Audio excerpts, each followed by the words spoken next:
اب میں آپ کو توجہ دلانا چاہتا ہوں، ایک تو گوتم بدھ کا فلسفہ، اس کے فلسفے کا مین تھیم یہ ہے سروم دکھم، آل از پین، آل از سفرنگ. اور اس نے جو بھی اپنی محنت کی یہ تو اللہ ہی بہتر جانتا ہے کہ اسے بعد میں ملا کیا اور کیا نہیں ملا. ایک بات آپ سے عرض کر دوں، گوتم بدھ کے بارے میں ایک بہت جید عالم میرے نزدیک بر صغیر پاک و ہند کے علماء میں جو اس صدی کے علماء ہیں ان میں ان کا بہت اونچا مقام ہے، مولانا مناظر احسن گیلانی رحمت اللہ علیہ. گیلان قصبہ ہے ایک بہار کا، وہاں کے رہنے والے تھے. ان کی زندگی زیادہ گزری حیدرآباد دکن میں، عثمانیہ یونیورسٹی میں استاد رہے. انہوں نے گوتم بدھ کے بارے میں یہ لکھا ہے کہ میرا یہ گمان ہے کہ وہ بھی اللہ کے نبی تھے، اور اس کی دلیل دی ہے.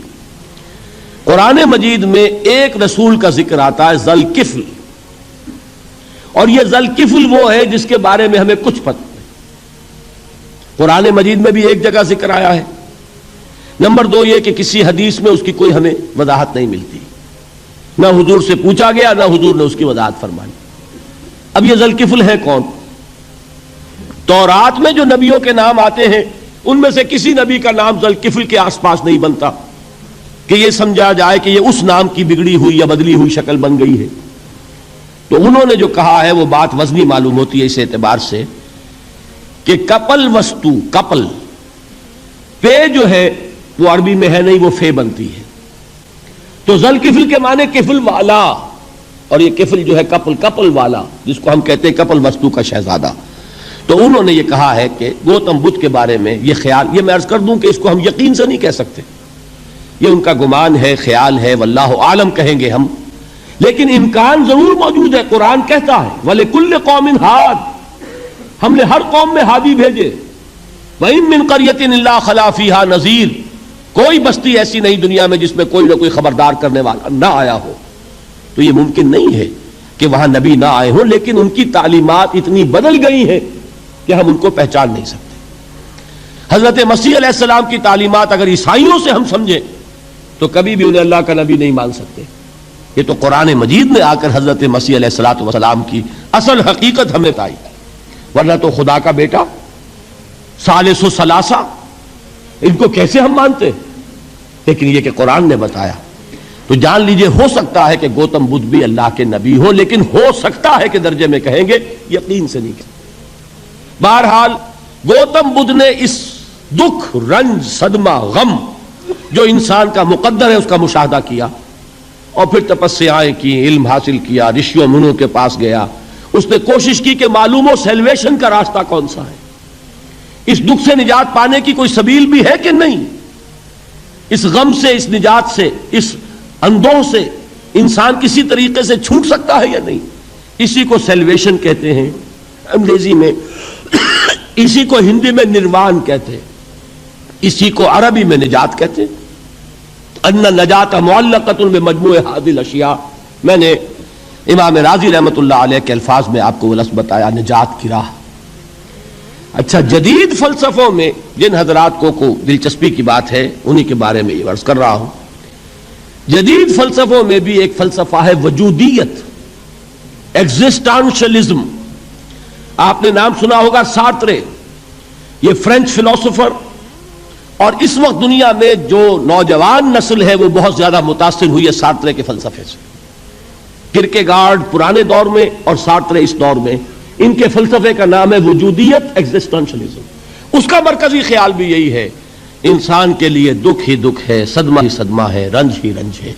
صرف یہ ہے کہ کچھ حساس لوگ ہوتے ہیں وہ صدمے کو زیادہ محسوس کرتے ہیں، کچھ ذرا ان کی حس جو ہے وہ کچھ ڈل ہو جاتی ہے، کند ہو جاتی ہے.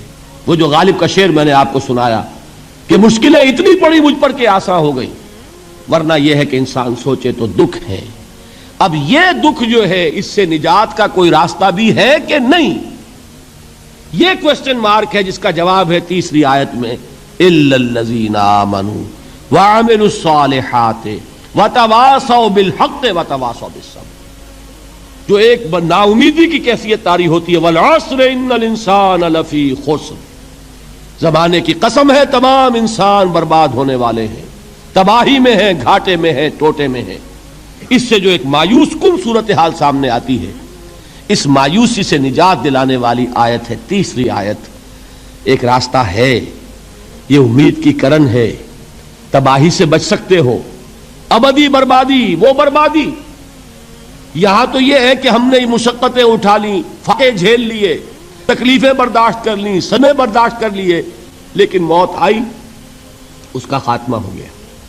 لیکن اس کے بعد اگر خدا نہ خواستہ جہنم میں جھونک دیے گئے، وہ ابد الآباد تک کی، وہ ہمیشہ ہمیشہ کی جلن۔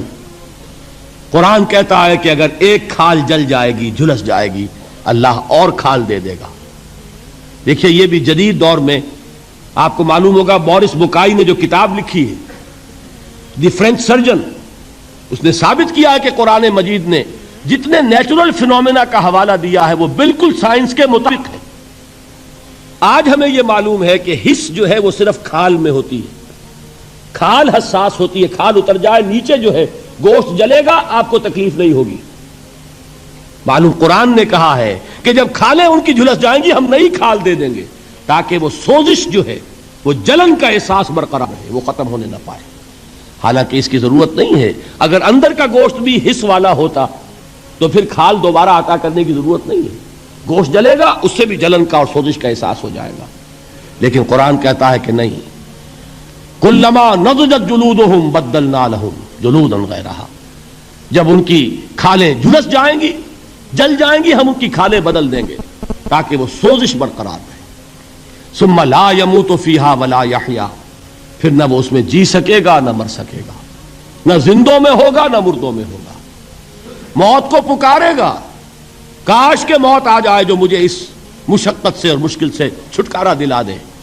وہ موت جس سے اس وقت ہم بھاگتے ہیں، اگر خدا نہ خواستہ اس جہنم میں جھونکے گئے تو پھر موت کو پکاریں گے اور موت نہیں آئے گی۔ اس عذاب سے، اس ابدی ناکامی سے، اس خسران سے، اس ابدی ہلاکت سے بچنے کا کوئی راستہ ہے؟ وہ جو میدان حشر میں پکاریں گے لوگ، این المفر، کوئی جائے فرار ہے، کوئی جائے پناہ ہے؟ وہ جائے فرار، وہ جائے پناہ اس دنیا میں اللہ نے ہمیں عطا فرمائی، اسی کا نام صراط مستقیم ہے۔ الا الذین آمنوا وعملوا الصالحات وتواصوا بالحق وتواصوا بالصبر۔ ایک راستہ ہے، اس کے یہ چار نشان ہائے راہ ہے، سنگ ہائے میل ہے۔ پہلا ایمان، دوسرا عمل صالح، تیسرا تواصی بالحق، چوتھا تواصی بالصبر۔ اس صراط مستقیم پر بچو گے، نروان حاصل ہو جائے گا، نجات حاصل ہو جائے گی، کامیابی سے ہمکنار ہو جاؤ گے، اس ابدی خسران سے نجات پا جاؤ گے۔